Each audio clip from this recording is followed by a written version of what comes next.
Efficiency ಬಂತು ಅಂತಂದ್ರೆ ಯಾರು ಎಫಿಷಿಯಂಟ್ ಆಗಿ ಕಷ್ಟಪಟ್ಟು ಒಳ್ಳೆ ಭಾವನೆಯಿಂದ ಸದ್ಭಾವನೆಯಿಂದ ಲೋಕೋಪಕಾರಿ ಕೆಲಸ ಮಾಡ್ತಿದ್ದಾನೆ ಅವನ ವ್ಯಕ್ತಿತ್ವಕ್ಕೆ ತೂಕ ಬರುತ್ತೆ.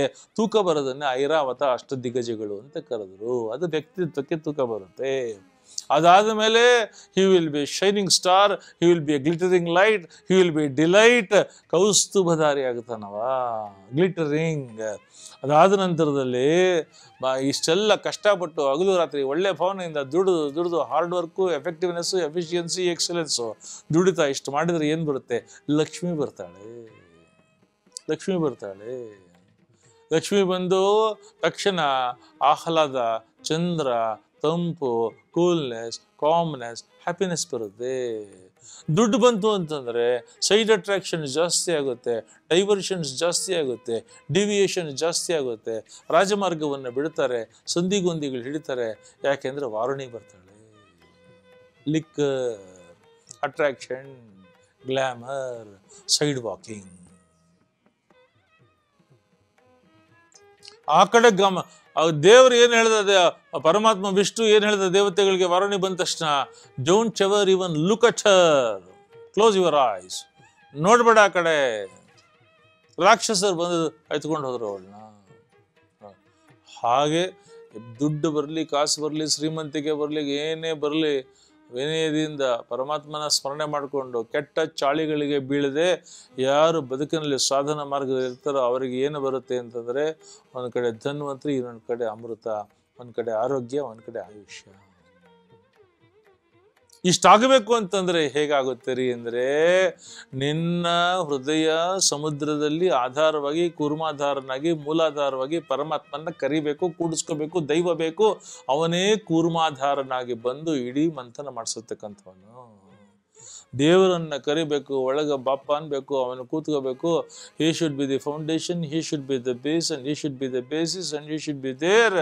ಅವನು ಆಧಾರನಾಗಿ ನಿನ್ನ ವ್ಯಕ್ತಿತ್ವಕ್ಕೆ, ನಿನ್ನ ಬದುಕಿಗೆ, ನಿನ್ನ ಭವಿಷ್ಯಕ್ಕೆ ಆಧಾರ, ಮೂಲಾಧಾರ ಅಂತಂದ್ರೆ ಆ ಕೂರ್ಮಾಧಾರಿಯಾಗಿರತಕ್ಕಂಥ ಪರಮಾತ್ಮನ ಒಳಗೆ ಕರಿಬೇಕು.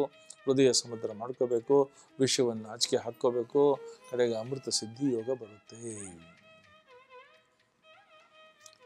ಈಗ ಏನಾಯ್ತು, ಎಲ್ಲ ರಾಕ್ಷಸರಿಗೂ ದೇವತೆಗಳು ತಮಗೆ ಅನ್ಯಾಯ ಮಾಡಿದ್ರು ಅಂತ ಗೊತ್ತಾಗಿ ಭೀಕರವಾಗಿರತಕ್ಕಂಥ ಯುದ್ಧ ಆಗಿ ಸಮಸ್ತ ಇವರು ಅಮೃತ ಕುಡಿದಿದ್ದಾರೆ, ಇವರಿಗೆ ಸಾವಿಲ್ಲ, ನೋವಿಲ್ಲ. ರಾಕ್ಷಸರು ಸಾವು ನೋವುಗಳಲ್ಲಿ ಎಲ್ಲ ಮೃತರಾದ್ರು. ಕಡೆಗೆ ಬಲಿಚಕ್ರವರ್ತಿನೂ ಮೃತನಾದ. ಒಬ್ಬ ರಾಕ್ಷಸ ದೈತ್ಯನು ಜಗತ್ತಿನ ಇಲ್ಲದೆ ಇರತಕ್ಕಂಥ ಕೊಚ್ಚ ಹಾಕ್ಬಿಟ್ರು. ಒಂದು ಲೋಕದಿಂದ ಇನ್ನೊಂದು ಲೋಕದವರೆಗೆ ರಕ್ತದ ನದಿಗಳು ಪ್ರವಾಹ ಹರಿದ್ವು ಅಂತ ಭಗವತ ಹೇಳ್ತಾ ಇದೆ. ಆಗ ಕಾಡಿನಲ್ಲಿ ತಪಸ್ಸು ಮಾಡ್ತಾ ಇದ್ದಂಥ ರಾಕ್ಷಸರ ಗುರುಗಳಾಗಿರತಕ್ಕಂಥ ಶುಕ್ರಾಚಾರ್ಯರಿಗೆ ವಿಚಾರ ಗೊತ್ತಾಗಿ ತಮ್ಮ ಪ್ರೀತಿಯ ಶಿಷ್ಯನಾಗಿರತಕ್ಕಂಥ ಬಲಿಚಕ್ರವರ್ತಿಯನ್ನು ಕೂಡ ಕೊಂದು ಹಾಕಿದ್ರು ಅಂತ ಗೊತ್ತಾಗಿ ತಕ್ಷಣ ಬಂದರು. ಆವತ್ತಿನವರೆಗೂ ಯಾವತ್ತೂ ಕೂಡ ಅವರು ಪ್ರಯೋಗ ಮಾಡಿರಲಿಲ್ಲ. ಮಹರುದ್ರ ದೇವರಿಂದ ಒಂದು ಅದ್ಭುತವಾಗಿರತಕ್ಕಂಥ ಸಿದ್ಧಿ ಪಡ್ಕೊಂಡಿದ್ರು, ಮೃತ ಸಂಜೀವಿನಿ ಮಂತ್ರದ ಸಿದ್ಧಿ. ಬಂದರು, ಮೃತ ಸಂಜೀವಿನಿ ಮಂತ್ರವನ್ನ ಕಮಂಡಲದಿಂದ ತೀರ್ಥ ಧಾರೆ ತೆಗೆದುಕೊಂಡು ಮೃತ ಸಂಜೀವಿನಿ ಮಂತ್ರ ಹೇಳ್ತಾ ಸಮಸ್ತ ರಾಕ್ಷಸರನ್ನು ಎಚ್ಚರಗೊಳಿಸಿದ್ರು. ಎಲ್ಲ ರಾಕ್ಷಸರು, ದೈತ್ಯರು, ದಾನವರು ಎದ್ದರು, ನಿದ್ದೆಯಿಂದ ಎದ್ದೆಗೆದ್ರು. ಆಗ ಬಲಿಚಕ್ರವರ್ತಿಯ ಕೈನಲ್ಲಿ ವಿಶ್ವಜಿತ್ ಅನ್ನತಕ್ಕಂಥ ಯಾಗವನ್ನು ಮಾಡಿಸಿದ್ರು. ಯಜ್ಞದಿಂದ ಬಂಗಾರದ ರಥ ಬಂತು, ಸಿಂಹದ ಅದ್ಭುತವಾಗಿರತಕ್ಕಂಥ ನಂದಿಕೋ ಧ್ವಜ ಬಂತು, ಬಂಗಾರದ ಬಂಗಾರದ ರಥಕ್ಕೆ ಮಿಸ್ಟಿಕಲ್ ಹಾರ್ಸಸ್, ಅದ್ಭುತವಾಗಿರತಕ್ಕಂಥ ಕುದುರೆಗಳು ಒಳಗಡೆಯಿಂದ ಬಂದವು, ಬಂಗಾರದ ಬಿಲ್ಲು ಬಾಣ ಬತ್ತಳಿಕೆಗಳು ಬಂದವು, ಬಂಗಾರದ ವಜ್ರಕವಚ ಬಂದು, ಕಡೆಗೆ ಯಜ್ಞಕುಂಡದ ಒಳಗಿನಿಂದ ಬ್ರಹ್ಮದೇವರು ಬಂದು ಅಪೂರ್ವವಾಗಿರತಕ್ಕಂಥ ಕುಸುಮ ಮಾಲೆ, ಪುಷ್ಪಮಾಲೆಯನ್ನು ಹಾಕಿ ಬ್ರಹ್ಮದೇವರಂದ್ರು ವಿಜಯೀಭವ ಅಂತ, ಗುರುಗಳಂದ್ರು ಶುಕ್ರಾಚಾರ್ಯರು ದಿಗ್ವಿಜಯೀಭವ ಅಂತ. ಈಗ ಅಷ್ಟು ಜನ ರಾಕ್ಷಸರನ್ನ ಸಮುದ್ರದ ರೀತಿಯಲ್ಲಿ ಕರೆದುಕೊಂಡು ದೇವೇಂದ್ರನ ಹತ್ರ ಬಂದ. ದೇವೇಂದ್ರನ ಗುರುಗಳಾಗಿರತಕ್ಕಂಥ ಬೃಹಸ್ಪತಿಗಳು ಹೇಳ್ತಾರೆ, ಈಗ ಅವನು ಬಂದಿರತಕ್ಕಂಥದ್ದು ಕ್ಷಾತ್ರದಿಂದ ರಾಜನಾಗಿ, ಕ್ಷತ್ರಿಯನಾಗಿ ಬಂದಿಲ್ಲ, ಬ್ರಹ್ಮಶಕ್ತಿಯಿಂದ, ಬ್ರಹ್ಮನಿಂದ ಅನುಗ್ರಹಿತನಾಗಿ ಬ್ರಹ್ಮಶಕ್ತಿಯಿಂದ ವರ್ಧನಾಗಿ ಬಂದಿದ್ದಾನೆ. ಇವನ್ನ ಕ್ಷಾತ್ರದಿಂದ, ಯುದ್ಧದಿಂದ, ಕತ್ತಿಯಿಂದ ಕೊಲ್ಲಕ್ಕಾಗೋದಿಲ್ಲ. ಬ್ರಹ್ಮಶಕ್ತಿಯಿಂದಲೇ ಹೊಡಿಬೇಕು. ಅದಕ್ಕೆ ಈಗ ನೀನು ಅದಕ್ಕೆ ಆಗ್ತಾ ಇಲ್ಲ. ತಕ್ಷಣ ದೇವಲೋಕವನ್ನ, ಅಮರಾವತಿಯನ್ನ ಬಿಟ್ಟು ಹಿಂದ್ಗಡೆ ಬಾಗಲು ತೆಗೆದು ಹೊರಟೋಗಿ ಸುರಂಗ ಮಾರ್ಗದಲ್ಲಿ ಆಗ ಎಲ್ಲ ಹೋಗಿ ಬಚ್ಚಿಟ್ಕೊಂಡ್ರು ದೇವತೆಗಳು. ಒಂದು ತೊಟ್ಟು ರಕ್ತ ಇಲ್ಲದೆ, ಒಬ್ಬ ಸೈನಿಕನ ಸಾವಿಲ್ಲದೆ, ಬಲಿಚಕ್ರವರ್ತಿ ದೇವಲೋಕವನ್ನು ಆಕ್ರಮಿಸಿಕೊಂಡ, ಸಿಂಹಾಸನದ ಮೇಲೆ ಕೂತ್ಕೊಂಡ, ತಾನೇ ಇಂದ್ರ ಅಂತ ಘೋಷಿಸಿಕೊಂಡ, 100 ಅಶ್ವಮೇಧ ಯಾಗಗಳನ್ನು ಮಾಡ್ದ. ತನ್ನ ಮಗನಾಗಿರತಕ್ಕಂಥ ದೇವತೆಗಳ ರಾಜನಾದ ದೇವೇಂದ್ರ ಕಾಡಿನಲ್ಲಿ ಗಿಡಗಳ ಪೊದೆಗಳ ಹಿಂದೆ ಕಳ್ಳಂತರ ಬಚ್ಚಿಟ್ಕೊಂಡದನ್ನ ನೋಡಿ ಅವನ ತಾಯಿಗೆ ದುಃಖ ಆಗಿ ಕಣ್ಣಲ್ಲಿ ನೀರು ಹಾಕೊಂಡು ಅದಿತಿ ಕಶ್ಯಪರನ್ನ ಕೇಳ್ತೀಯಾಳೆ, ನನ್ನ ಮಗನಿಗೆ ಮತ್ತೆ ಪದವಿ, ಭೋಗ, ಭಾಗ್ಯ, ರಾಜ್ಯ ಪ್ರಾಪ್ತ ಆಗಬೇಕು, ಏನ್ ಮಾಡ್ಬೇಕು ಹೇಳಿ, ನಾನೆಲ್ಲಕ್ಕೂ ಸಿದ್ಧ. ಆಗ ಅದಿತಿಗೆ ಕಶ್ಯಪರು ಹೇಳ್ತಿದ್ದಾರೆ, ವಯೋವ್ರತ ಪಾಲ್ಗುಣ ಮಾಸದ ಶುಕ್ಲ ಪಾಡ್ಯದಿಂದ 13 ದಿನ ಪ್ರತಿನಿತ್ಯ ಬೆಳಗಿಂದ ರಾತ್ರಿವರೆಗೆ ನಿತ್ಯ ನಿರಂತರ 24 ಗಂಟೆ ಓಂ ನಮೋ ಭಗವತೆ ವಾಸುದೇವಾಯ ಹೇಳ್ಕೊಂಡು ಪ್ರತಿನಿತ್ಯ ಶುಚಿರ್ಭೂತಳಾಗಿ ಪರಮಾತ್ಮನಿಗೆ ಅಭಿಷೇಕವನ್ನು ಹಾಲಿನಲ್ಲಿ ಮಾಡ್ತಾ ಓಂ ನಮೋ ಭಗವತೆ ವಾಸುದೇವಾಯ ಹೇಳ್ಕೊಂಡು ಪ್ರಪಂಚವನ್ನು ಮರೆತು ಪರಮಾತ್ಮನ ಪಾದದಲ್ಲಿ ಮನಸ್ಸನ್ನು ಬೆರೆತಿ ಅದ ಮಂತ್ರವನ್ನು ಹೇಳ್ತಾ ಅವನಿಗೆ ಅಭಿಷೇಕ ಮಾಡಿರ್ತಕ್ಕಂಥ ಹಾಲಿನ ಒಂದೇ ಒಂದು ತೊಟ್ಟದ್ದು ಮಾತ್ರ ಒಂದಿನ ತಗೊಂಬೋದು. 13 ದಿನ ಹೀಗೆ ಪೂರ್ತಿ ಪಯೋವ್ರತ ಮಾಡಿದರೆ 13 ದಿನ ದೇವನಿಗೆ ಅನುಗ್ರಹ ಆಗುತ್ತೆ. ಹಾಗೆ ಮಾಡಿದ್ಲು. 13 ದಿನ ಪರಮಾತ್ಮ ಬಂದ, ನನ್ನ ಮಗನಿಗೆ ಮತ್ತೆ ದೇವಲೋಕ ಅಮರಾವತಿ ಪ್ರಾಪ್ತಿಯಾಗಬೇಕು, ಏನು ಮಾಡ್ಬೇಕು ಹೇಳು ಅಂತದ್ಲು. ಆಗ ಪರಮಾತ್ಮ ಹೇಳ್ದ, ಬಲಿ ಈಗ ಮಹಾಬಲಿ ಆಗಿದ್ದಾನೆ, ಅವನನ್ನು ಸೈನ್ಯದಿಂದ ಕತ್ತಿಯಿಂದ ಗೆಲ್ಲಕ್ಕಾಗಲ್ಲ, ಬ್ರಹ್ಮಶಕ್ತಿಯಿಂದಲೇ ಗೆಲ್ಲಬೇಕು, ಬ್ರಹ್ಮಶಕ್ತಿಯಾಗಿ ನಿನ್ನ ಮಗನಾಗಿ ನಾನೇ ಬರ್ತಿದ್ದೀನಿ. ಆಗ ಪರಮಾತ್ಮ ಅದಿತಿ ದೇವಿಯ ಗರ್ಭದಲ್ಲಿ ಮಗುವಾಗಿ ಬಂದ, ವಾಮನನಾಗಿ ಜನಿಸಿದ. ವಾಮನ ಅವತಾರ ಆಯಿತು. ವಾಮನ ಬಂದಿದ್ದ ಹಾಗೆ ವಟು ವಾಮನ ಆದ. ಅವನಿಗೆ ಬೃಹಸ್ಪತಿ ದೇವಗಳೇ ಜನವರ ಕೊಟ್ಟರು, ಸೂರ್ಯ ಗಾಯತ್ರಿ ಉಪದೇಶ ಮಾಡ್ದ, ಕಶ್ಯಪರ ತಂದೆ ಮೌಂಜಿ ಕೊಟ್ಟರು, ಭೂದೇವಿ ಕೃಷ್ಣಾಜನ ಕೊಟ್ಲು, ತಾಯಿ ಅದಿತಿ ಕೌಪಿನ ಕೊಟ್ಲು, ಆಕಾಶ ಛತ್ರಿ ಕೊಡ್ತು, ಬ್ರಹ್ಮ ಕಮಂಡಲ ಕೊಡ್ತು, ಸಪ್ತರ್ಷಿಗಳು ದರ್ಭೆ ಕೊಟ್ಟರು, ಸರಸ್ವತಿ ರುದ್ರಾಕ್ಷ ಮಳೆ ಕೊಟ್ಲು. ಸಮಸ್ತ ಸಿರಿ ಸಂಪತ್ತುಗಳ ಒಡೆಯನಾಗಿರತಕ್ಕಂಥ ಕುಬೇರ ವಾಮನನಿಗೆ ಭಿಕ್ಷಾಪಾತ್ರೆ ಕೊಟ್ಟ. ಅದಕ್ಕೆ ಭಿಕ್ಷೆ ಹಾಕಿದ್ದು ಅನ್ನಪೂರ್ಣೆ ಸದಾಪೂರ್ಣೆ ಶಂಕರ ಪ್ರಾಣವಲ್ಲಭೆ ಅನ್ನಪೂರ್ಣೆ ಭಿಕ್ಷೆಯನ್ನು ಹಾಕಿದ್ಲು. ಈಗ ವಟುವಾಗಿರತಕ್ಕಂಥವನು ಛತ್ರಿಯನ್ನು ಒಂದು ಕೈಯಲ್ಲಿ ಕಮಂಡಲನ ಒಂದು ಕೈಯಲ್ಲಿ ಹಿಡ್ಕೊಂಡು ನರ್ಮದಾ ತೀರದಲ್ಲಿ 100ನೇ ಅಶ್ವಮೇಧ ಯಾಗ ಮಾಡ್ತಾ ಇರತಕ್ಕಂಥ ಬಲಿಚಕ್ರವರ್ತಿ ಹತ್ರ ಬಲಿಚಕ್ರವರ್ತಿಯ ಯಜ್ಞ ಮಂಟಪದಲ್ಲಿ ಸಾವಿರ ಋಷಿ ಮುನಿಗಳು, ತಪಸ್ವಿಗಳು, ತೇಜಸ್ವಿಗಳು, ಬ್ರಹ್ಮರ್ಷಿಗಳು, ದೇವರ್ಷಿಗಳು ಎಲ್ಲ ಕೂತಿದ್ದಾರೆ ಯಜ್ಞ ನೋಡ್ತಾ. ಅವನ 100ನೇ ಅಶ್ವಮೇಧ ಯಾಗ ಒಂದು ಕ್ಷಣದಲ್ಲಿ ಯಾರೂ ಇಲ್ಲ, ಎಲ್ಲ ಕರ್ಗೋದ್ರು, ಎಲ್ಲೋದ್ರು, ಅಷ್ಟು ಜನ ಓಡೋದ್ರು. ಎಲ್ಲಿ ಅಂದರೆ ಆ ಸ್ವಾಗತ ಕಮಾನ ಹತ್ರ ವಾಮನ ಬಂದರೆ ಅವನ ದೇಹದಿಂದ ಹೊಮ್ತಾ ಇದ್ದಂಥ, ಕಣ್ಣಿಂದ ಬರ್ತಾ ಇದ್ದಂಥ ತೇಜಸ್ಸಿನ ಕಿರಣಗಳು ಎಷ್ಟು ಆಕರ್ಷಕ ಅಂದರೆ ಸಮಸ್ತ ಋಷಿಮುನಿಗಳು ಕ್ಷಣ ಮಾತ್ರದಲ್ಲಿ ಹೋಗಿ ಸಾಷ್ಟಾಂಗ ನಮಸ್ಕಾರ ಮಾಡ್ತಾ ಇದ್ದಾರೆ. ಬಲಿ ನೋಡಿದ, ಕಣ್ಣು ಬಿಟ್ಟು ಕಣ್ತಿರೋದ್ರಲ್ಲಿ ಯಜ್ಞಶಾಲೆ ಖಾಲಿ ಆಗಿದೆಯಲ್ಲ, ಎಲ್ಲಿ ಅಂದರೆ ಈ ಕಡೆ ತಿರುಗಿ ನೋಡ್ದ, ಎಲ್ಲರೂ ಸಾಷ್ಟಾಂಗ ಮಾಡ್ತಿದ್ದಾರೆ. ಅವನೊಂದು ಮಹಾಶಕ್ತಿ ಬಂದಿದೆ. ಎದ್ದ, ಓಡಿ ಬಂದ, ಸಾಷ್ಟಾಂಗ ನಮಸ್ಕಾರ ಮಾಡ್ದ. ಸ್ವಾಗತಂತೆ ನಮಸ್ತುಭ್ಯಂ ಬ್ರಹ್ಮನ್ ಕಿನ್ ಕರ್ವಾಮತೆ ಬ್ರಹ್ಮರ್ಷೀನಾಂ ತಪಸ್ಸಾಕ್ಷಾತ್ ಮನ್ವೇತ್ವರಿ ವಪುದ್ರಂ. ನನ್ನ ಪರಂಪರೆಯ ಎಲ್ಲರ ಹಿರಣ್ಯಕಶಿಪು ಆಗಲಿ, ಹಿರಣ್ಯಾಕ್ಷನಾಗಲಿ, ಪ್ರಹ್ಲಾದನಾಗಲಿ, ನನ್ನ ತಾತ ಪ್ರಹ್ಲಾದ, ನಮ್ಮ ತಂದೆ ವಿರೋಚನ, ಇವರೆಲ್ಲ ನಾನು ಮಾಡಿರತಕ್ಕಂಥ 100 ಅಶ್ವಮೇಧ ಎಲ್ಲದರ ಫಲದ ರೂಪದಲ್ಲಿ ನೀವು ಬಂದಿದ್ದೀರಾ ಸ್ವಾಮಿ. ನಿಮ್ಮ ನೋಡಿದ್ರೆ ತುಂಬ ಆನಂದ ಆಗ್ತಾ ಇದೆ. ಅಮೃತ ಸ್ವರೂಪಿಗಳು. ಆದರೆ ನಿಮ್ಮ ಮುಖ, ನಿಮ್ಮ ಕಣ್ಣು ನೋಡಿದ್ರೆ ಏನೋ ಅಪೇಕ್ಷೆ ಪಟ್ಟಿದ್ದೀರಾ, ಏನೋ ಕೇಳಕ್ಕೆ ಬಂದಿದ್ದೀರಾ. ಬೇಕಾದ ಕೇಳ್ರಿ. ಕೋಟೆ ಬೇಕಾ, ರಾಜ್ಯ ಬೇಕಾ, ಕೊತ್ಲ ಬೇಕಾ, ದುಡ್ಡು ಬೇಕಾ, ಕಾಸು ಬೇಕಾ, ಕನ್ಯರ್ ಬೇಕಾ, ಏನು ಬೇಕು ಕೇಳ್ಕೊಳ್ಳಿ. Everything is there. Whatever you ask it is there. Even without asking it is there. Take anything it you want. ಆವಾಗ ಅವನು ಹೇಳ್ತಾನೆ, ನಾನು ಚಿಕ್ಕ ಪುಟ್ಟ ಹುಡುಗ ಕಣೋ, ನೀನಂತೂ ದೊಡ್ಡ ಮನುಷ್ಯ. ಪ್ರಹ್ಲಾದನ ಮೊಮ್ಮಗ, ಹಿರಣ್ಯಕಶಿಪು ಮರಿಮಗ, ಆಮೇಲೆ ಆ ಹಿರಣ್ಯಾಕ್ಷ, ಅವರಿಗೆಲ್ಲ ಅವ್ರ ಪರಂಪರೆಲ್ಲ ಬಂದನ್ನು ಆ ಬಿಫಿಟ್ಟಿಂಗ್ ಆಗಿ ಆ ಭವ್ಯತೆ, ಆ ಅದ್ಭುತದಲ್ಲೇ ಮಾತಾಡಬೇಕು. ನಾವೆಲ್ಲ ಚಿಕ್ಕ ಪುಟ್ಟ ಹುಡುಗರು, ನಮ್ಗೆ ಅದು ಅರ್ಥನೂ ಆಗಲ್ಲ ಕಣೋ. ನನಗೇನಪ್ಪ, ನನ್ನ ಪಾದದಿಂದ ಅಳಿಯತಕ್ಕಂಥ 3 ಹೆಜ್ಜೆ ಜಾಗ ಕೊಡು. Give me 3 pieces of land to be measured by my foot. That is all. ಆಗ ಅವನಿಗೆ ರೇಗುತ್ತು, ತ್ವಂ ಬಾಲಃ ಬಾಲಿಶಮತಿ, ಯುವರ್ ಚೈಲ್ಡಿಶ್ ಫೆಲೋ. ಬೆಂಗಳೂರಿಂದ ಡೆಲ್ಲಿವರೆಗೂ ಪಾದಯಾತ್ರೆ ಮಾಡಿ ನಡ್ಕೊಂಡು ಬಂದು ಡೆಲ್ಲಿನಲ್ಲಿ ಪ್ರೈಮ್ ಮಿನಿಸ್ಟರ್ ಅಪಾಯಿಂಟ್ಮೆಂಟ್ ತೊಗೊಂಡು 1 ಸೆಕೆಂಡ್ ತೊಗೊಂಡು, ಏನಪ್ಪ ಏನು ಬೇಕೋ ರಾಜ ಅಂತಂದರೆ, ಬೆಂಗಳೂರು ಪಕ್ಕ ಕಾನ್ಕರಹಳ್ಳಿ ನಮ್ಮೂರು, ಒಂದು ಹುಲ್ಲಿನ ಹೊರೆ ಅಲ್ಲಿ ಕಳಿಸ್ಬಿಡಿ ಸಾಕು. ಅಲ್ಲಯ್ಯ ಅವನು ಹೇಳ್ತಾನೆ, ಬಲಿಚಕ್ರವರ್ತಿ, ತ್ವಂ ಬಾಲಃ ಬಾಲಿಶ್, your childish fellow, come all the way to whom Bali ಅಂದ್ರೆ ಯಾರು ಗೊತ್ತೇನೋ ಹೇಳ್ತೀವಿ. ಯಾರು ಬಲಿ? ನನ್ನ ಹತ್ರ ಒಂದು ಸರ್ತಿ ಒಬ್ಬ ಬಂದು ಏನಾದರೂ ಕೇಳ್ಕೊಂಡ್ರೆ ತಗೊಂಡು ಹೋದವನು ಜೀವಿತದ ಕಡೆ ಗಳಿಗೋರು ಇನ್ನೊಬ್ಬರನ್ನ ಕೇಳಕೂಡ್ದು. ಅಷ್ಟು ಕೇಳೋ ತಾಕತ್ತಿದ್ರೆ ಬರಬೇಕು, ಇಲ್ಲದೆ ಬರ್ಕೊಡ್ದು. ಎರಡನೇದು, ಒಂದೇ ಚಾನ್ಸ್ ನಾನು ಕೊಡೋದು, ಏನು ಕೇಳ್ತಾನೋ ಕೊಟ್ಟು ಕಳಿಸ್ತೀನಿ. ಸೆಕೆಂಡ್ ಚಾನ್ಸ್ ಜಗತ್ನಲ್ಲಿ ಕೊಟ್ಟಿಲ್ಲ. ಬಟ್ ನೀನು ಕಂಡ್ರೆ ಯಾಕೋ ಪ್ರೀತಿ ಬರ್ತಾ ಇದೆ ಕಣ್ಣು, ಏನೋ ಗೌರವ ಬರ್ತಾ ಇದೆ. For the first time I give second chance to you. ಇನ್ನೊಂದು ಚಾನ್ಸ್ ಕೊಡ್ತೀನಿ. ಥಿಂಕ್ ಪ್ರಾಪರ್ಲಿ, ರೀಥಿಂಕ್ ಪ್ರಾಪರ್ಲಿ, ಬಹದ್ದೂರಿಯಾಗಿ ಕೇಳ್ಕೊ, ಅದ್ಭುತ ಕೇಳ್ಕೊ, ಮಹತ್ ಕೇಳ್ಕೊ, ಬೃಹತ್ ಕೇಳ್ಕೊಂಡ್ರೆ ಅಂತ ಕೇಳ್ಕೋಬೇಕು, ಕೇಳ್ಕೊಳ್ಳಲ್ಲ.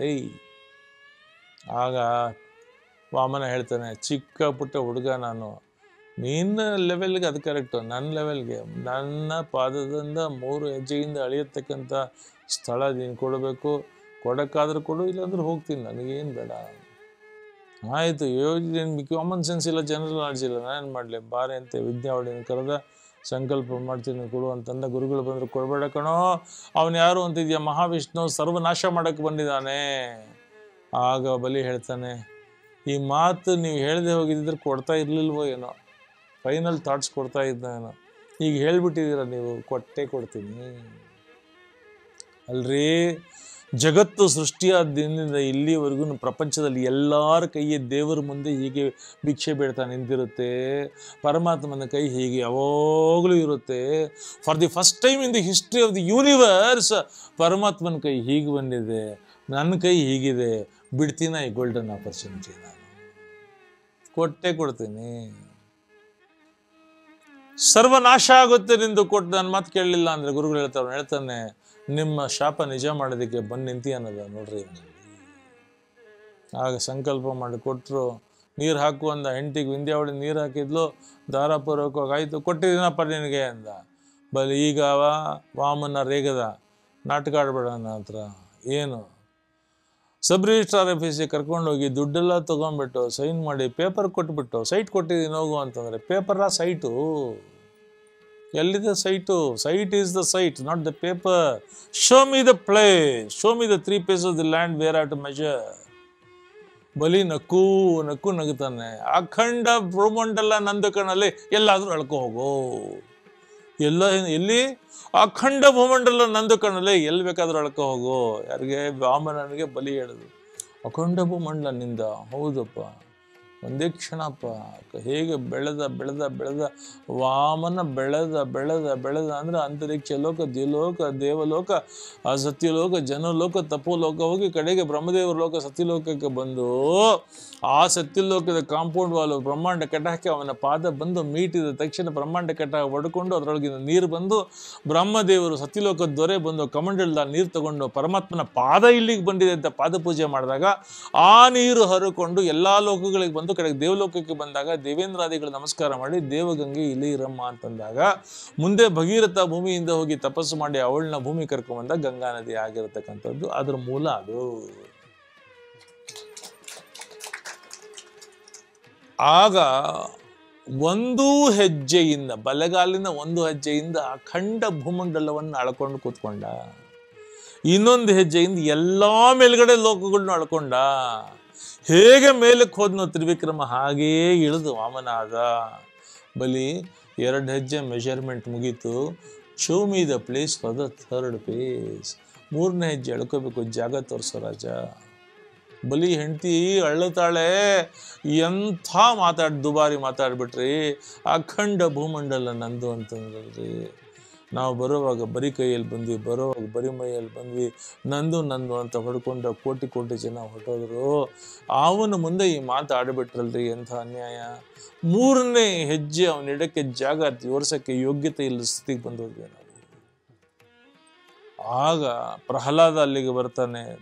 ಬಲಿ ತಾತ ಬಲಿ ಕೂತ್ಕೊಳ್ತಾನೆ, ಮಂಡಿ ಊರಿ ಕೂತ್ಕೊಳ್ತಾನೆ, ಕೈ ಮುಕ್ಕೊಳ್ತಾನೆ ವಾಮನಂಗೆ.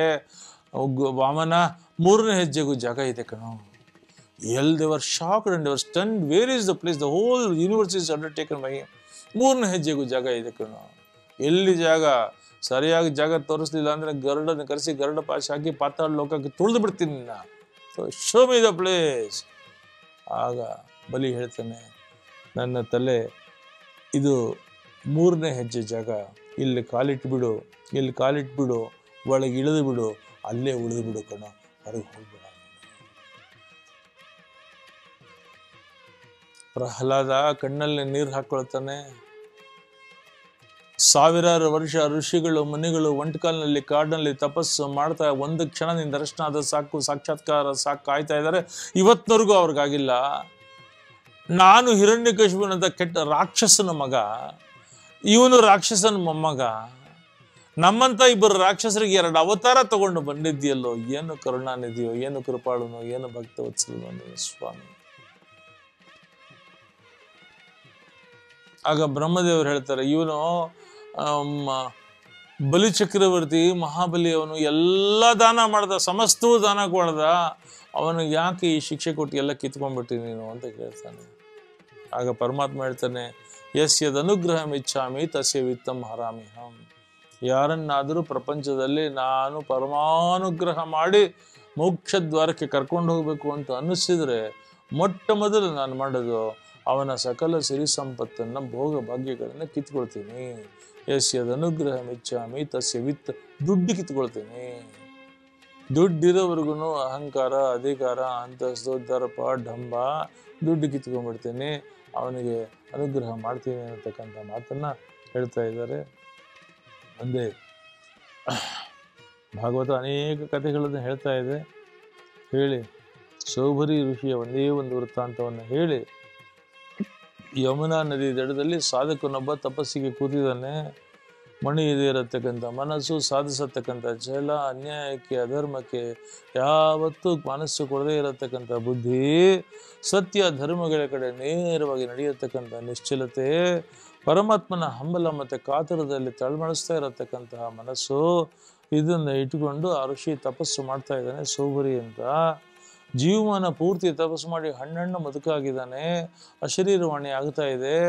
ಆಯ್ತಪ್ಪ, ದೈವ ಸಾಕ್ಷಾತ್ಕಾರ ಆಗಿದೆ, ಈಗಲೂ ಆಗಲೋ ಇನ್ಯಾವಾಗಲೋ, probably matter of few minutes or few hours you are going to get the flight from the ದೇವಲೋಕ. ದೇವ ವಿಮಾನ ಬಂದು ನೀನು ಕರ್ಕೊಂಡು ಹೋಗ್ತಾ ಇದೆ, ನಿನ್ನ ಮುಕ್ತಿ ಲೋಕದ ಬಾಗಿಲು ತೆಗೆಯುತ್ತೆ. ತುಂಬ ವಯಸ್ಸಾಗಿದೆ, ಕಣ್ಣು ಕೂಡ ಕಾಣ್ತಾ ಇಲ್ಲ, ಆದ್ರೂ ಆ ನದಿ ತೀರದಲ್ಲಿ ಹೀಗೆ ಕೂತಿಯಾನೆ, ಜಗತ್ತೇ ಮರ್ತಿದ್ದಾನೆ. ಮೇಲ್ ನೋಡಕ್ಕೆ ಎಷ್ಟೊತ್ತು ನೋಡ್ತಾನೆ, ಸುಸ್ತಾಗೋಯ್ತು. ನಿಧಾನ ತಲೆ ಇಳಿಸ್ದ, ನಾನು ನೀರು ನೋಡ್ದ, ನೀರೊಳಗಡೆ ಒಂದು ಹೆಣ್ಣು ಮೀನು ಬಂತು, ಒಂದು ಗಂಡು ಮೀನು ಬಂತು. ಹೆಣ್ಣು ಮೀನು ಗಂಡು ಮೀನು ಲಲ್ಲೆ ಆಡ್ಕೊಂಡು ತೆಕ್ಕೆ ಹಾಕ್ಕೊಂಡು ಆಟ ಆಡಿದ್ವು, ಮುದ್ದು ಮಾಡಿಕೊಂಡು, ಅವೆಲ್ಲ ಲಹರಿಯಾಗಿ ಕುಶಾಲಾಗಿ ಚೆನ್ನಾಗಿರೋದು ನೋಡ್ದ. ಅಯ್ಯೋ ಏನ್ರಿ Anand, why is that I am deprived of this happiness. ನನಗೆ ಯಾಕೆ ಈ ಸುಖದಿಂದ ವಂಚನೆ ಆಗೋಯ್ತು, ಅಯ್ಯೋ ರಾಮ, ಅಲ್ಲಿ ಹೋಗಿ ಏನು ಮಾಡೋದು, ಅಲ್ಲೂ ನಾನು ಒಬ್ಬನೇ ಕೂತಿರ್ಬೇಕು, ಅದು ಈ ಸುಖ ಅನುಭವಿಸ್ಕೊಂಡಾದ್ರೂ ಹೋಗೋಣ. ಹೆಂಗೆ ಬಂತು, ಅಲ್ಲಿ ಹೋಗ್ಬಿಟ್ರೆ ತಿರುಗಿ ಅಲ್ಲೂ ತಪಸ್ವಿ ಥರ ಕೂತ್ಕೋಬೇಕು ಕೆಟ್ಟ ಮಗ ಹಾಕ್ಕೊಂಡು, ಅದ್ರ ಬದಲು ಈ ಸುಖ ಅನುಭವಿಸ್ಕೊಂಡು ಹೋಗೋಣ ಅಂದ. ಇಲ್ಲಿದ್ರೆ ವಿಮಾನ ಬಂದ್ಬಿಟ್ರೆ ಕಷ್ಟ ಅಂತ ಮೆಲ್ಲಕ್ಕೆದ್ದ. ಎದ್ದು ಊರೊಳಗೆ ಬಂದ್ಬಿಟ್ಟ, ಬಾಗಲ ಬಡ್ದ, ಯಾರ ಮನೆಗೋ ಬರೋದು ಬಾಗಲ ಬಡ್ದ. ಅವರು ಸೌರಿ ಋಷಿಗಳು ಬಂದರು ಅಂತಂದ್ರೆ, ಅವೆಲ್ಲ ಬೇಡಪ್ಪ, ನಿನಗೆ ಹೆಣ್ಮಕ್ಳು ಅದಾರೇನೋ, ಅದಾರ, ಅದು ನನಗೆ ಮದುವೆ ಮಾಡಿಕೊಡು, ಹುಚ್ಚು ಹೋಗು ಅಂತಂದು. ಎಲ್ಲಾರ ಮನೆಗೂ ಹೋಗೋದು, ಹೆಣ್ಮಕ್ಳು ಅದಾರ, ಮದುವೆ ಮಾಡಿಕೊಡು. ಕಡೆಗೆ ಯಾರೋ ಒಬ್ರು ಹೇಳಿದ್ರು, ನಮ್ಮ ಸುತ್ತ ಯಾಕೆ ಹೊಡ್ಕೊಂತ ಎಲ್ಲರ ಮನೆಗೆ ಬಂದು ಅರಮನೆಗೆ ಹೋಗು, ಮಾಂಧಾತ್ ರಾಜನ ಅರಮನೆಗೆ 50 ಜನ ಹೆಣ್ಮಕ್ಳಾದ್ರೆ ಯಾವಣ್ಣ ಒಬ್ಬಳು ಗಂಟಾಗ್ತಾನೆ ಕಳಿಸ್ತಾನೋಗು. ಮಾಂಧಾತ್ ರಾಜನ ಅರಮನೆಗೆ ಬಂದ, ಮಾಂಧಾತ್ ರಾಜ ಸೌರಿ ಋಷಿಗಳು ಬಂದ್ರ, ಅಯ್ಯೋ ಅಂತ ಓಡು ಬಂದ, ನಡುಮುಡಿ ಹಾಸ್ದ, ಅವನ ಅತ್ಯ ಸಕಲ ರಾಜ ಮರ್ಯಾದೆಯಿಂದ ಕರ್ಕೊಂಡು ಹೋದ. ಉಚಿತಾಸದಲ್ಲಿ ಕೂಡಿಸ್ದ, ಪಾದಪೂಜೆ. ಅವ್ರು ಹೇಳಿದ್ರು, ನಿಂದು ಪಾದಪೂಜೆ ಅಭಿಕ್ಷೆ ಏನೂ ಬೇಡ ಕಣೋ, ಏನು ನಿನಗೆ ಹೆಣ್ಮಕ್ಳು ಅದಾರೇನೋ, 3 ಗಂಡು ಮಕ್ಕಳು 50 ಹೆಣ್ಮಕ್ಳು. 50 ಹೆಣ್ಮಕ್ಳ, ಅದರಲ್ಲಿ ಯಾವಳನಾಳು ಒಬ್ಬರು ಕೊಟ್ಟು ನನಗೆ ಮದುವೆ ಮಾಡಿ, ನಿನಗೇನು ಲಾಸ್ ಇದೆ, ನಂಗೆ ಫುಲ್ ಪ್ರಾಫಿಟ್. ಹಂಗೆ ಇವನಿಗೆ ಶಾಕು, ಇಂಥ ತಪಸ್ವಿ ಇದ್ಯಾಕೆ ಈ ಹುಚ್ಚಿ ವಯಸ್ಸಿನಲ್ಲಿ. ಇವನು ನನಗೆ 50 ಹೆಣ್ಮಕ್ಳು ಇರ್ಬೋದು, but each one is my daughter. ಎಲ್ಲರೂ ನನ್ನ ಮಗಳೇವೆ ಅಂದರೆ ಈ ಬದುಕಂಗೆ ಗಂಟು ಹಾಕದ ನಾನು. ಆದ್ರೆ ಕೊಡ್ಲಿಲ್ಲ ಅಂದ್ರೆ ಅದು ಗೊತ್ತಾಯ್ತು, ಇವನು ಶಾಪಾನುಗ್ರಹ ಇರತಕ್ಕಂತಹ ಮಹಾತಪಸ್ವಿ. ಇಡೀ ರಾಜ್ಯವನ್ನು ಸುಟ್ಟು ಹಾಕ್ಬಿಟ್ರೆ ಪ್ರಜೆಗಳೆಲ್ಲ ಸುಟ್ಟು ಹೋಗ್ತಾರಲ್ಲ. ಈಗ ಉಪಾಯ ಮಾಡೋಕ್ಕಿಂತ ಸಮಯದಲ್ಲಿ ಅಂತವನೇನಂದ, ತುಂಬ ನಿಮ್ಮಂಥ ಮಹಾತಪಸ್ವಿ ನನ್ನ ಅಳಿ ಆಗೋದಕ್ಕೆ ಅದು ಏನು ಅಹೋಭಾಗ್ಯ ಮಹಾಭಾಗ್ಯ ಸ್ವಾಮಿ. I am honoured, I am privileged, I am really great. ಆದರೆ ಏನಂದ್ರೆ 50 ಜನ ಹೆಣ್ಮಕ್ಳಿದ್ದಾರೆ, all of them are matured. ಎಲ್ಲ ಪ್ರಬುದ್ಧರಾಗಿದ್ದಾರೆ, ಎಲ್ಲ ಪ್ರೌಢರಾಗಿದ್ದಾರೆ, ಪ್ರೌಢವಯಸ್ಕರಾಗಿದ್ದಾರೆ. ಅವರವರ ಮದುವೆಯ ಭವಿಷ್ಯದ ಬದುಕಿನ ನಿರ್ಣಯವನ್ನು ಅವರೇ ತಗೊಳ್ಳತಕ್ಕಂಥ ಮನಸ್ಥಿತಿ ಇದ್ದಾರೆ. I cannot enforce anything. ನನ್ನ ಲಾ ಆ್ಯಂಡ್ ಆರ್ಡ್ರೇ ಆಗಿದೆ. ಅದಕ್ಕೊಂದು ಕೆಲಸ ಮಾಡಿ, ಅಂತಃಪುರಕ್ಕೆ ನಿಮ್ಮನ್ನು ಕಳಿಸ್ತೀನಿ. ಸ್ವಇಚ್ಛೆಯಿಂದ, voluntarily, if any of my daughter agrees to marry you, ಬಾಲ್ಗ ಓದಿಸ್ತೀನಿ, ಕಲ್ಯಾಣ ಮಂಟಪ ಬುಕ್ ಮಾಡ್ತೀನಿ, ಲಾಡು ಕೊಡಿಸ್ತೀನಿ, ನಡೀರಿ ಅಂತ. ಆಮೇಲೆ ಕರ್ಕೊಂಡು ಹೋಗಕ್ಕೆ ಹೋದ. ಆಮೇಲೆ ಡೌಟ್ ಬಂತು, ಏನೋ ಇವನು ಕರ್ಕೊಂಡು ಅಂತಃಪುರಕ್ಕೆ ಹೆಣ್ಮಕ್ಳು ಹತ್ತು ಹೋದ್ರೆ ಇವನು ವಾಪಸ್ ಹೋದ್ಮೇಲೆ ಹೆಣ್ಮಕ್ಳು ತನಗೆ ಗಲಾಟೆ ಮಾಡ್ತಾರೆ, ಇವನು ಕರ್ಕೊಂಡ್ಬಂದಿದ್ದೀನಿ ಆಸೆ ಆಗಲ್ವ ಅಂತ. ಅದಕ್ಕೇನು ಮಾಡಿದೆ, ಅಟೆಂಡರ್ ಕರೆದು, ನನಗೆ ಕ್ಯಾಬಿನೆಟ್ ಮೀಟಿಂಗ್ ಇದೆ ನೋಡಿ, ಆಗಲೇ ಫೋನ್ ಬರ್ತಾ ಇದೆ, ನೀನು ಕರ್ಕೊಂಡು ಹೋಗಪ್ಪ ಅಂತಂದ. ಅವನ ಅಟೆಂಡರ್ ಬಾಗಿಲವರೆಗೂ ಕರ್ಕೊಂಬಂದ. ಅವನಿಗೇನಂದ್ರೆ, ನಾನು ಇವನು ಕರ್ಕೊಂಡು ಹೋಗಿ ಒಳಗಡೆ ಬಿಟ್ರೆ ನಾಳೆಯಿಂದ ನನ್ನ ಕೆಲಸ ಹೋಗ್ಬಿಟ್ರೆ ಕಷ್ಟ. ಅದಕ್ಕೇನು ಮಾಡ್ದ, ಅವ್ರ ಮಿನಿಸ್ಟ್ರಿಂದ ಫೋನ್ ಬಂದಿದೆ, ನೀವು ಒಳಗೆ ಹೋಗಿರ್ರಿ, ಬಂದ್ಬಿಡ್ತೀನಿ ಅಂತ ಒಳಗೆ ಕಳಿಸ್ದ. ಬಾಗಿಲು ಹಾಕ್ಕೊಂಡ. ಅವನು ಬಾಗಿಲು ಹಾಕೊಂಡ ತಕ್ಷಣ ಒಳಗಡೆ ಹೋಗಿರೋನು ತನ್ನ ಯೋಗ ಸಿದ್ಧಿಯಿಂದ, ಯೋಗ ಶಕ್ತಿಯಿಂದ ಎಂಥ ನವಕೋಟಿ ಮನ್ಮಥ ಮಹಾಸುಂದರ ಆಗಿ ಜಗದೇಕ ಸುಂದರ ಆಗೋದ ಅಂತಂದ್ರೆ 50 ಜನ ಹೆಣ್ಮಕ್ಳು ಓಡ್ ಬಂದು ಮುಗೆ ಬಿದ್ದು, ಅಯ್ಯೋ ನನ್ನನ್ನಲ್ಲ ಅಂತಂತಂದ್ರೆ, ಇವಳು ನಿನಗಲ್ಲ ಅಂತ ಅನ್ನೋದು, ಇವನೇ ನನ್ನಲ್ಲ ಅನ್ನೋದು, ಇವನು ನನ್ನ ವಲ್ಲಭ ಅಂತ ಅನ್ನೋದು, ಇನ್ನಾಗಲೇ ಮನಸ್ಸಲ್ಲೇ ಮದುವೆ ಮಾಡ್ಕೊಂಡ್ಬಿಟ್ಟಿದ್ದೆ ಇವನ್ನ ಅನ್ನೋದು. ಜಗಳ ಸ್ಟಾರ್ಟ್ ಆಯಿತು. ನನ್ನ ಗಂಡ ನನಗೆ ಬೇಕು, ನಂಗೆ ಬೇಕು, ಜಗಳ, ನನ್ನನ್ನಲ್ಲ ನಿನಗಲ್ಲ. ಕಡೆಗೆ ದೊಡ್ಡವಳು ಸೀನಿಯರ್ ಸಿಟಿಸನ್ ಇದ್ಲಲ್ಲ, ಅಮಾಂಗ್ 50, ಅವಳು ಬಂದು 50 ಜನನು ಇಷ್ಟು ದಿನ ಇಷ್ಟೊಂದು ಒಟ್ಟೊಟ್ಟಿಗೆ ಚಂದಿದ್ದೀವಿ, ಆನಂದವಾಗಿ ಅಕ್ಕ ತಂಗಿ ಇರ್ತಾರ, ಒಂದು ಕಾಂಪ್ರಮೈಸ್ ಪಾಲಿಸಿ ಕೊಡ್ತಿದ್ದೀನಿ, ನೀವೆಲ್ಲ ಒಪ್ಕೊಂಬೋದಾದ್ರೆ. ಏನು, ಇವನು ತುಂಬ ಸ್ಟ್ರಾಂಗ್ ಇದ್ದಾನೆ, ಸ್ಟಡಿ ಇದ್ದಾನೆ, ಸ್ಟೇಬಲ್ ಇದ್ದಾನೆ, ಪೊಟೆನ್ಷಿಯಲ್ ಇದ್ದಾನೆ, ಕ್ಯಾಪಬಲ್ ಇದ್ದಾನೆ, 50 ಜನನು ಇವನ್ನೇ ಮದುವೆ ಮಾಡ್ಕೊ. ಖುಷಿ, 50 ಜನಕ್ಕೂ ಖುಷಿ. ಇವನು ಹೇಳ್ದ, ನಾನೇನು ಕೇಳ್ಕೊಂಡಿದ್ದೇನೆ ನಿಮ್ಮ ಹತ್ರ ಬಂದು ಮದುವೆ ಆಗು ಅಂತ, ನೀವೇ ತಾನೇ ಸ್ವಇಚ್ಛೆಯಿಂದ ಹೇಳ್ತಿರ ತಾನೆ? ಹೌದು, ನಾವೇ ಸ್ವಇಚ್ಛೆಯಿಂದ ನಿನ್ನ ಮದುವೆ ಮಾಡೋಕ್ಕೆ ಇಷ್ಟಪಟ್ಕೊಂಡಿದ್ದೀವಿ, ನನಗೆ ಬೇಕು. ನನ್ನ ಹತ್ರ ಏನು ಹೇಳ್ತೀರ, ನಿಮ್ಮ ಅಪ್ಪನ ಹತ್ರ ಹೇಳೋಗ್ರಿ. ಸೇಮ್ ಸ್ಟೇಟ್ಮೆಂಟ್ ನಿಮ್ಮ ಅಪ್ಪಂಗೆ ಹೇಳಬೇಕು. 50 ಜನ ಓಡ್ ಬಂದರು. ಸ್ವಇಚ್ಛೆಯಿಂದ ನಾವೇ ಯಾವ್ದು ಅಂತ ಇಲ್ಲದೆ ಒಪ್ಕೊಂಡಿದ್ದೀವ, ನೀವು ಒಳಗೆ ಕಳಿಸಿದ್ದಿಲ್ಲ, ಅವ್ರಿಗೆ ಮದುವೆ ಮಾಡ್ಕೊಡು. ಅಷ್ಟೊತ್ತಿಗೆ ಬಂದ ರಾಜ. ಯಾವ ಪರಂಪರೆಯಲ್ಲಿ ಬಂದಿದ್ದೆ ಗೊತ್ತಾ? ಮಾಂಧಾತ ಪ್ರಾಣ ಜಾಯೆ ಪರವಚನ ಜಾಯೆ, ಪ್ರಾಣ ಹೋಗ್ಲಿ ವಚನ ಭ್ರಷ್ಟ ಆಗದೆ ಇರತಕ್ಕಂಥ ಮಹಾಪರಂಪರೆಯಲ್ಲಿ ಬಂದಿರೋನು. ಅವ್ರು ಹೇಳಿದ್ದಾರೆ ಸ್ವಇಚ್ಛೆಯಿಂದ ಮದುವೆ ಮಾಡ್ಕೊಳ್ತೀವಿ ಅಂತ. ಹಿಂದೆ ಮುಂದೆ ನೋಡ್ಬೇಡ, ಕಲ್ಯಾಣ ಮಂಟಪದಲ್ಲಿ 50 ಜನ ಅಂತಂದ. ಆಯ್ತು, ಕಮ್ಯುನಿಟಿ ಹಾಲ್ ಏನು ಬೇಡ, ಕನ್ವೆನ್ಷನ್ ಹಾಲ್ ತಗೋ. 50 ಜನನ ಮದುವೆ ಮಾಡ್ಕೊಂಡು ಇವನು ಋಷಿ ಹೇಳ್ದ, ನಮ್ಗೆಲ್ಲ ಕಾಡಲ್ಲಿರೋ ಋಷಿಗಳು ತಪಸ್ ಮಾಡೋರು, ಇಲ್ಲೇನು ಮಾಡಲಿ, ಸಿಟಿ ಒಳಗಡೆ ಬಂಡಿ ಕಟ್ಕೊಂಡು 50 ಗಾಡಿಗಳು ಕಟ್ಟಿಸ್ಕೊಂಡು ಅವ್ರನ್ನೆಲ್ಲ ಕರ್ಕೊಂಡೋದ. ರಾಜ ರಾಣಿ ಹತ್ತು ಹೇಳ್ತಾರೆ. 5 ಸ್ಟಾರು, 7 ಸ್ಟಾರು, 9 ಸ್ಟಾರು, ಪ್ಯಾಲೇಸು, ಲಗ್ಸುರಿಲಿ ಹೆಣ್ಮಕ್ಳು ರಾಜ್ಕುಮಾರಿಯರು ಬೆಳೆಸಿದ್ದೀನಿ, ಕಾಡಿಗೆ ಕಟ್ಕೊಂತಾರ ಕರ್ಕೊಂಡು ಹೋಗ್ತೀಯನಲ್ಲ. 2-3 ವರ್ಷ ಆದ್ಮೇಲಿಂದ ಅಪ್ಪ ಅಮ್ಮಗೆ ಮನಸ್ಸು ತಡಿಯೋಕ್ಕಾಗಿಲ್ಲ. ಹೆಣ್ಮಕ್ಳು ಏನು ಕಷ್ಟಪಡ್ತೀಯಾರೋ ಏನು, ಸೌದೆ ಕಡಿಯ ಕಾಡಿಗೆ ಕಳಿಸ್ಬಿಟ್ಟು ಏನೋ ಹೆಣ್ಮಕ್ಳನ್ನ ರಾಶಿ ಹತ್ರ ಕಳಿಸ್ಬಿಟ್ವಲ್ಲಪ್ಪ ಅಂತಂದ್ಬಿಟ್ಟು 100 ಗಾಡಿಗಳು ತುಂಬ ಎಲ್ಲ ಪೌಡ್ರುಗಳು, ಮೆಣಸಿನ ಪುಡಿ, ಮೆಂತ್ಯ ಪುಡಿ, ಚಟ್ನಿ ಪುಡಿ, ಅಮೆರಿಕಾಗೆ ತಾಯಿಗಳು ಮಕ್ಳು ಬಾಣತನಕ್ಕೆ ಏನೇನು ಪುಡಿಗಳು ಕಟ್ಕೊಂಡು ಹೋಗ್ತಾರೋ ಅಷ್ಟೂ ಪುಡಿಗಳನ್ನ 100 ಗಾಡಿಗಳು ಕಟ್ಕೊಂಡು ಬರ್ತೀಯ. ಪಾಪ ರಾಜ ಕಾಡೊಳಗೆ ಬಂದು ನೋಡ್ತಾನೆ. ಅನ್ಬಿಲೀವಬಲ್. ಏನು ಅಂತಂದ್ರೆ ಕಾಡಿಲ್ವೇ ಇಲ್ಲ, 50 ಹ್ಯೂಜ್ ಪ್ಯಾಲೇಸಸ್ಸು, ಎಕ್ಸ್ಟ್ರಾರ್ಡಿನರಿ ಪ್ಯಾಲೇಸಸ್ಸು, ಹ್ಯೂಜ್ ಗಾರ್ಡನ್ಸ್ಗಳು, ಜಲಾಶಯಗಳು, ಸರೋವರಗಳು, ರಾಜವಂಶಗಳು. ಪ್ಯಾಲೇಸ್ ಒಳಗಡೆ ಬಂತಂದ್ರೆ ಅದು ಎಂಥ ಪ್ಯಾಲೇಸ್, ಇವನ್ ಜನ್ಮದಲ್ಲಿ ಕಂಡಿಲ್ಲ ಕೇಳಿಲ್ಲ. ತನ್ನ ಯೋಗ ಶಕ್ತಿಯಿಂದ 50 ರೂಪಗಳಿಂದ ಒಬ್ಬೊಬ್ಬರಲ್ಲಿ 10 ಮಕ್ಕಳು, ಆ ಮಕ್ಕಳನ್ನ ಬೆಳೆಸಿದಾನೆ. ಆ ಮಕ್ಕಳಿಗೆ ಮೃದಂಗ, ಡ್ಯಾನ್ಸು, ಸ್ಕೂಲು, ಇಂಗ್ಲೀಷು, ಜರ್ಮನ್ರು ಎಲ್ಲ ಕಳಿಸ್ಕೊತಿದ್ದಾನೆ. ಅವ್ರಿಗೆ ಬೆಳೆಸಿ ಆಮೇಲೆ ಅವರಿಗೆ ಮಕ್ಕಳುಗಳು, ಅವ್ರಿಗೆ ಗಂಡು ಹುಡುಕುಂಬ, ಇನ್ವಿಟೇಷನ್ ಪ್ರಿಂಟ್ ಮಾಡು, ಎಲ್ಲರಿಗೂ ಕರೆಯೋಕು ಮಾಡಿ, ಏನು ಹ್ಯೂಜ್ ಫ್ಯಾಮಿಲಿ. ಈಗ ಅಡಿ ಮುದುಕ last stages of his life. ಮೊಮ್ಮಗಳಿಗೆ ಮಗು ಆಯಿತು. ಆಮೇಲೆ ಮಕ್ಕಳೆಲ್ಲ ಬಂದು ಆ ಮಗು ಫಸ್ಟ್ ಬರ್ತ್ಡೇ ಇದೆ, ಎಲ್ಲಿ ಮಾಡೋಣ ಅಂದರು. ಇವಾಗ ಕನ್ವೆನ್ಷನ್ ಹಾಲ್ ಕೂಡ ಸಾಕಾಗ್ತಾ ಇಲ್ಲ, ಅಷ್ಟು ಪಾಪ್ಯುಲೇಷನ್ನು. ಅವಾಗ ಇವನೇ ಹೇಳಿ ಕೊಟ್ಟ, ಯಮುನಾ ನದಿ ಪಕ್ಕ ಓಪನ್ ಏರಿಯಾ ಇದೆಯಲ್ಲ, ಕಾರ್ಪೊರೇಷನ್ಗೆಲ್ಲ ಅಪ್ಲೈ ಮಾಡ್ಕೊಳ್ರಿ, ಶಾಮಿಯಾನ ಹಾಕ್ಸಿ. ಯಮುನಾ ನದಿ ಪಕ್ಕ ಓಪನ್ ಯಾರ್ಡ್ನಲ್ಲಿ ಬರ್ತ್ಡೇ ಎಲ್ಲ ಮಾಡಿದ್ರು. ಫಂಕ್ಷನ್ ಎಲ್ಲ ಆದ್ಮೇಲೆ ಗ್ರೂಪ್ ಫೋಟೋಗೆ ನಿಂತ್ಕೊ ಅಂತಂದ್ರು. ಫುಲ್ ಫ್ಯಾಮಿಲಿ ಬಂದು ಫುಲ್ ಫ್ಯಾಮಿಲಿ ಮಧ್ಯ ಯಜಮಾನರನ್ನು ಕೂಡಿಸಿದ್ರು. Full family ನಿಂತ್ಕೊಂಡ್ರು. ಈ ಕಡೆ ನೋಡ್ದ, ಈ ಕಡೆ ನೋಡ್ದ, ಮೇಲ್ ನೋಡ್ದ. ಸ್ಕೂಲ್ ಫೋಟೋಗೆ ನಿಲ್ಲಿಸ್ತಾರಲ್ಲ ಹಾಗೆ ನಿಲ್ಸಿದ್ರು. ನೋಡಿ ಎಣಿಸ್ದ ಎಷ್ಟು ಜನ ಇರ್ಬೋದು ಅಂತ. ಕಾಲಮ್ಗಳು ರೋ ಫುಲ್ ಎಣಿಸ್ದ. ಅಷ್ಟೊತ್ತಿಗೆ ಫೋಟೋ ಮುಗೀತು, ಎಲ್ಲ ಹೋದ್ರು. ನೋಡ್ತಾನೆ ಎಲ್ಲಿ ಅಂತ ನೋಡ್ತಾನೆ. ಎಲ್ಲಿ ಕೂತಿದ್ದ ಅಂದ್ರೆ, ಯಾವ ಸ್ಥಳದಲ್ಲಿ ಕೂತ್ಕೊಂಡಾಗ ಅಶರೀರವಾಣಿ ಆಗಿತ್ತೋ, ವಿಮಾನ ಬರುತ್ತೆ ಕರ್ಕೊಂಡೋಗುತ್ತೆ ಅಂತೋ ಅದೇ ದಡದಲ್ಲಿ ಕೂತಿದ್ದಾನೆ. ಅಲ್ಲಿಂದನೇ ನೋಡಿದ್ದು ಒಂದು ಹೆಣ್ಮೀನು ಒಂದು ಗಂಡು ಮೀನು. ಮನಸ್ಸು ವಿಚಲಿತ ಆಗಿದ್ದು. ನೋಡು ಅವಾಗಂದ ದೈವ ಸಾಕ್ಷಾತ್ಕಾರ ಆಗೋಗಿದ್ದೆ. ವಿಮಾನ ಬರ್ತಾ ಇದ್ದ ಶಬ್ದ ಕೇಳ್ತಾ ಇತ್ತು, ಆದರೂ ಒಂದು ಹೆಣ್ಣಿಗೆ ಒಂದು ಗಂಡು ಒಟ್ಟಿಗೆ ಇದ್ದಿದ್ದನ್ನ ನೋಡಿ ಮನಸ್ಸು ಕರ್ದೋಯ್ತು. ಎಲ್ಲಿದ್ದೆ, ಎಲ್ಲಿಗೆ ಬಿದ್ದೆ? 5,000 ಜನ ಮೆಂಬರ್ಸ್ ಇರೋ ಕೋಆಪರೇಟಿವ್ ಸೊಸೈಟಿ ಪ್ರೆಸಿಡೆಂಟ್ ಆಗಿ ಕೂತ್ಕೊಂಡೆ. ಆವಾಗ ಹೇಳ್ತಾನೆ, ಎಂಥ ಗ್ರೇಟ್ ಮ್ಯಾನ್ ಇರ್ಬೋದು ನೀನು, ಎಂಥ ಗ್ರೇಟ್ ವುಮೆನ್ ನೀನಿರ್ಬೋದು, ಎಂಥ ಜಪ ತಪ ಅನುಷ್ಠಾನ ಪೂಜೆ ವಂದನೆ ಅರ್ಚನೆ ಬೇಕಾದ ಮಾಡ್ತಾ ಇರೋ ಸ್ವಾಮಿ ಇರ್ಬೋದು, ಜಗದ್ಗುರು ಇರ್ಬೋದು, ಪೀಠಾಧಿಪತಿ ಇರ್ಬೋದು, ಸಾಧು ಇರ್ಬೋದು, ಸಂತ ಇರ್ಬೋದು, ಮಹರ್ಷಿ ಇರ್ಬೋದು, ಯಾರೇ ಆಗಿರೋ ನೀನು, ಬಟ್ ಏನನ್ನು ನೋಡುತ್ತೀಯೋ ಅದು ನಿನ್ನ ಭವಿಷ್ಯ ನಿರ್ಧಾರ ಮಾಡುತ್ತೆ. ಏನು ನಾವು ಹೇಳಿದ ಒಂದು ಹೆಣ್ಣು ಒಂದು ಗಂಡು ಮೀನು ರೀ. ಅದು ಮೀನು ಬಂದು ತೆಕ್ಕೆ ಹಾಕೊಂಡಿದ್ದು ನೋಡಿದ ತಕ್ಷಣ ಕಣ್ಣು ಕದಲ್ತು, ಕಣ್ಣಿಂದ ಮನಸ್ಸು ಕದಲ್ತು, ಮನಸ್ಸಿಂದ ಬುದ್ಧಿ ಕದಲ್ತು, ಬುದ್ಧಿಯಿಂದ ವಿವೇಕ ಕದಲ್ತು, ಚಿತ್ತ ಕದಲ್ತು, ಚೈತನ್ಯ ಕದಲ್ತು, ಚೈತನ್ಯ ಎದ್ದು ಏಳು ಅಂತು ಕಳಿಸ್ತು. ಎಲ್ಲಿ ರಾಜನ ಮನೆಗೆ.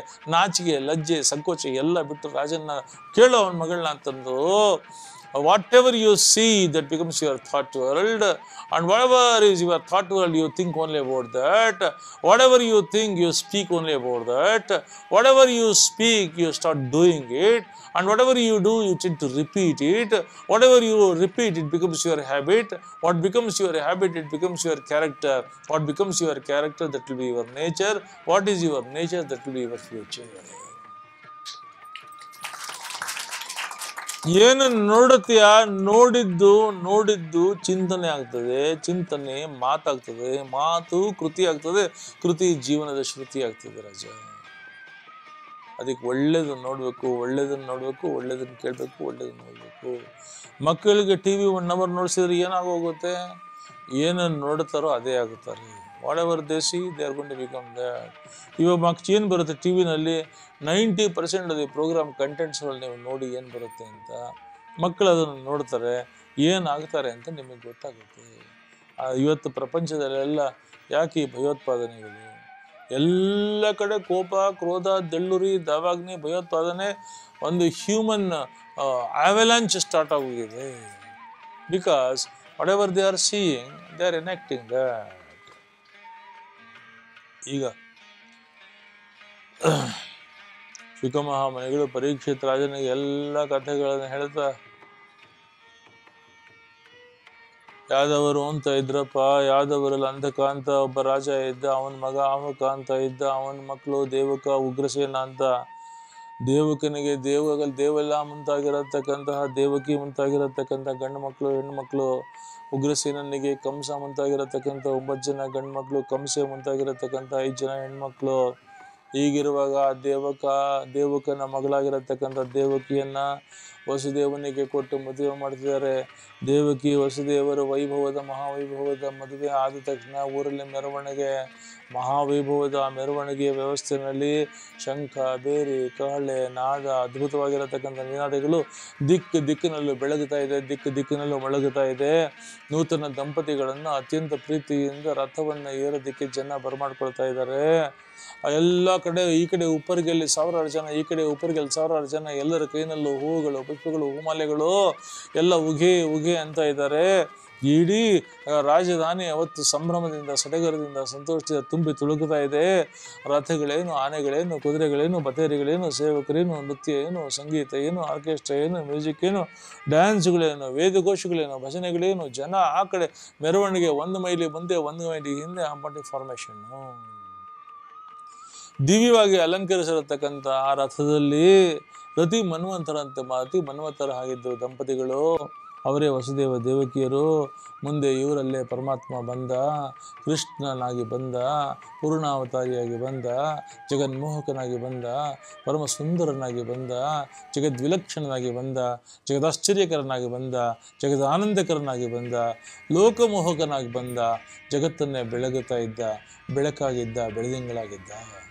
ಇಷ್ಟು ಶುಕ ಮಹಾಮುನಿಗಳು ಹೇಳ್ತಾ ಇದ್ದ ಹಾಗೆ ತಕ್ಷಣ ಪರೀಕ್ಷಿತ, ನಿಲ್ಲಿಸಿ ಸ್ವಾಮಿ ನಿಲ್ಲಿಸಿ, ಯಾಕೋ ಇದುವರೆಗೆ ಏನು ಭಾಗವತದಲ್ಲಿ ಹೇಳಿದರೆ ಅದೆಲ್ಲ ಕಥೆಗಳು ಸ್ವಾಮಿ, ಇದು ಕಥೆ ಅಲ್ಲ, ನನ್ನ ತಾಯಿಯ ಜೀವನದ ವ್ಯಥೆ, ನನ್ನ ಅಜ್ಜಂದ್ರ ಜೀವನದ ವ್ಯಥೆ, ಆ ವ್ಯಥೆಗಳೆಲ್ಲ ನಿವಾರಣೆ ಮಾಡಿದನಲ್ಲ ಪರಮಾತ್ಮ, ಅವನ ಕಥೆ ಸ್ವಾಮಿ.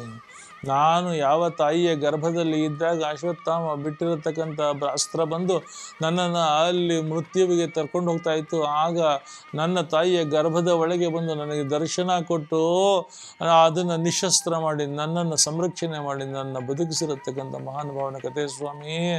ನನ್ನ ತಾಯಿಗೆ ಮತ್ತೆ ಸುಖ ಸಂಜೀವಿನಿ ಕೊಟ್ಟಿರೋ ಮಹಾನುಭಾವನ ಕಥೆ ಸ್ವಾಮಿ. ನನ್ನ ತಾತಂದರುಗಳನ್ನು ವಿಚಿತ್ರವಾಗಿರತಕ್ಕಂಥ ತಿಮಿಂಗಿಲುಗಳಾಗಿರತಕ್ಕಂಥ ಭೀಷ್ಮ, ದ್ರೋಣ, ದುರ್ಯೋಧನ, ದುಶ್ಯಾಸನ, ಕರ್ಣ, ಶಲ್ಯ, ಶಕುನಿ, ಇಂಥ ತಿಮಿಂಗಿಲುಗಳಿರತಕ್ಕಂಥ ಮಹಾಸಾಗರವನ್ನು ಹೂವು ಹುಲ್ಲು ದಾಟದ ಹಾಗೆ ದಾಟಿಸಿರತಕ್ಕಂಥ ಮಹಾನುಭಾವನ ಕಥೆ ಸ್ವಾಮಿ. ಕಥೆ ಅಲ್ಲ ಸ್ವಾಮಿ, ನನ್ನ ನರನಾಡಿಗಳು ಧಮನಿಗಳು ಅನುಭವಿಸಿರತಕ್ಕಂಥ ಸತ್ಯ ದರ್ಶನ ಸ್ವಾಮಿ. ಹೇಳಿ ಸ್ವಾಮಿ ಆ ಮಹಾನುಭಾವನ ಚರಿತ್ರೆ. ಕಣ್ಣು ತುಂಬಿಕೊಳ್ತೀನಿ, ಕಿವಿ ತುಂಬಿಕೊಳ್ತೀನಿ, ಹೃದಯ ತುಂಬಿಕೊಳ್ತೀನಿ, ಮನಸ್ಸು ತುಂಬಿಕೊಳ್ತೀನಿ, ಹೇಳಿ ಸ್ವಾಮಿ.